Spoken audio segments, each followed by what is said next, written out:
नमस्कार। Eighth pay commission को लेकर सरकारी कर्मचारियों और पेंशनर्स के लिए एक बड़ा अपडेट सामने आया है। हजारों की सैलरी पर सीधा असर डालने वाले वेतन आयोग ने आखिरकार अपनी आधिकारिक वेबसाइट लाइव कर दी है। और ये सिर्फ एक वेबसाइट लॉन्च नहीं, बल्कि आने वाली सिफारिशों की असली रोड मैप की शुरुआत है। अगर आप केंद्र सरकार के कर्मचारी हैं, किसी यूनियन से जुड़े हैं या रिटायर्ड पेंशनर, इस खबर पर आपकी नज़र जरूर होनी चाहिए। आठवां केंद्रीय वेतन आयोग अब सिर्फ फाइलों और कागजों का हिस्सा नहीं रहा। वेबसाइट के लाइव होते ही यह साफ हो गया है कि आयोग अपने सबसे अहम चरण ग्राउंड लेवल फीडबैक की तैयारी में आगे बढ़ चुका है। सबसे पहले समझिए वेबसाइट का मकसद क्या है।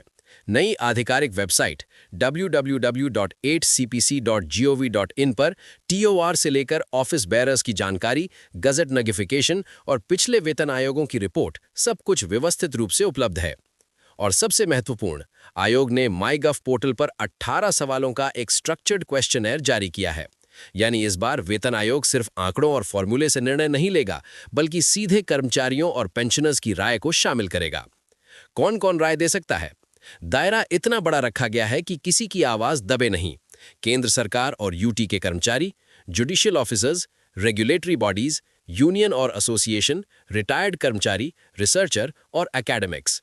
पहली बार रिटायर्ड लोगों को भी बराबरी से हिस्सेदारी दी गई है। आखिर 18 सवाल क्यों? ये सवाल सिर्फ वेतन कितना बढ़े पर आधारित नहीं है, बल्कि अर्थव्यवस्था पर असर, महंगाई और क्रय शक्ति, फिटमेंट फैक्टर, सीनियर बनाम जूनियर वेतन संतुलन, इंक्रीमेंट की दर, सरकारी खर्च और फिस्कल बैलेंस जैसे गहरे मुद्दों की ओर इशारा करते हैं। यानी ये आयोग वेतन बढ़ाने से पहले हर पहलू का वैज्ञानिक और आर्थिक विश्लेषण चाहता है। संतुलन किस बात का? वेतन आयोग 4 बड़ी चीजों को संतुलित करना चाहता है: कर्मचारियों की क्रय शक्ति, सरकारी खजाने का बोझ, अर्थव्यवस्था की वृद्धि और पब्लिक वेलफेयर के खर्च। यही इस आयोग की सबसे बड़ी चुनौती भी है। क्या आपकी पहचान गोपनीय रहेगी? बिल्कुल, आयोग ने साफ कहा है, किसी जवाब देने वाले का नाम सामने नहीं आएगा। सभी इनपुट एग्रीगेट फॉर्म में एनालाइज होंगे, इसलिए कर्मचारी बिना किसी डर के अपनी असली राय रख सकते हैं। कब तक मौका है? क्वेश्चनर भरने की अंतिम तारीख 16 मार्च 2026 सोमवार।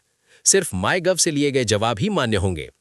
8वें वेतन आयोग की टाइमलाइन: गठन जनवरी 2025, नोटिफिकेशन 3 नवंबर 2025, रिपोर्ट सबमिट 18 महीने में, यानी 2026-27 के दौरान सिफारिशें सामने आने की उम्मीद पूरी है। सबसे बड़ा सवाल, क्या मिलेगा एरियर? सरकार ने अभी लागू होने की तारीख स्पष्ट नहीं की है, यानी 1 जनवरी 2026 से एरियर मिलेगा या नहीं, अभी कुछ भी तय नहीं। कर्मचारियों को क्या करना चाहिए? माईगव पर जाकर क्वेश्चनर भरें, ईमानदारी से जवाब दें, अफवाहों से बचें और सिर्फ आधिकारिक अपडेट पर भरोसा करें। 8वें वेतन आयोग की वेबसाइट लॉन्च होने के साथ ही ये साफ है कि सरकार ने अब सिफारिशों की दिशा में वास्तविक कदम बढ़ा दिए हैं। कर्मचारियों के लिए ये मौका है कि वे अपनी आवाज सीधे आयोग तक पहुंचाएं और आने वाली सिफारिशों को सही दिशा देने में भूमिका निभाएं। मैं हूं आपका होस्ट। ऐसी ही बड़ी और महत्वपूर्ण खबरों के साथ फिर हाजिर होऊंगा।